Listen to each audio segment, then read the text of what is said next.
অপেক্ষার আর মাত্র ৯৭ দিন। বাঙালির শ্রেষ্ঠ উৎসব দুর্গাপুজো, আর এই পুজোকে ঘিরেই মেতে থাকে গোটা বঙ্গবাসী সহ দেশ বিদেশ।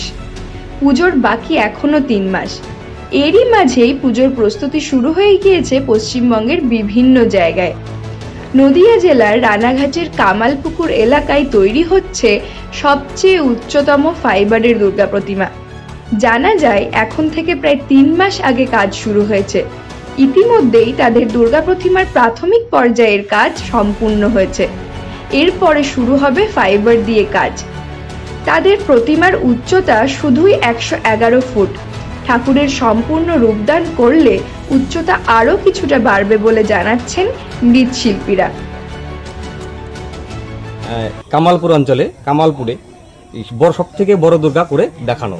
কতটা উচ্চতা? এটার উচ্চতা হবে ১১১ ফুট। এর থেকে বেশি হবে সেটা সিক্রেট থাকছে, এখন বলবো না, সেটা পরে বলবো। কি দিয়ে তৈরি করছেন আপনারা? এই ম্যাটেরিয়াল হচ্ছে প্রথমে বাঁশ দিয়ে স্ট্রাকচার করা হয়েছে, তারপর খড়, মাটি, ধানের চিটে এগুলো মাখিয়ে আমরা মাটির কাজটা করেছি।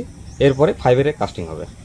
এত বড় উচ্চতা প্রতিমা কিভাবে দাঁড় করাবেন? মানে এটা পুরো পেছনটা পাইপের স্ট্রাকচার হবে, লোহার পাইপের স্ট্রাকচার হবে, সেই স্ট্রাকচারের উপরে দাঁড়াবে। ইঞ্জিনিয়ার দিয়ে করা হবে। কবে থেকে কাজটা শুরু করেছেন আপনারা? এটা পয়লা বৈশাখ থেকে আমরা শুরু করে দিয়েছি কাজটা। কতজন? আমরা ১০-১২ জন শিল্পী নিয়ে কাজ করছি। আচ্ছা, এই যে এত বড় প্রতিমা তৈরি করতে একটা জায়গারও দরকার আছে, সেটা কিভাবে ব্যবস্থা হবে?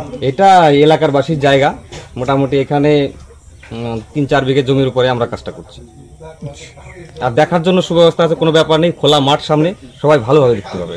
এটা কোথায় তৈরি হচ্ছে? এটা কামালপুর অঞ্চলের অভিযান সংঘ ক্লাবের পক্ষ থেকে। নাম?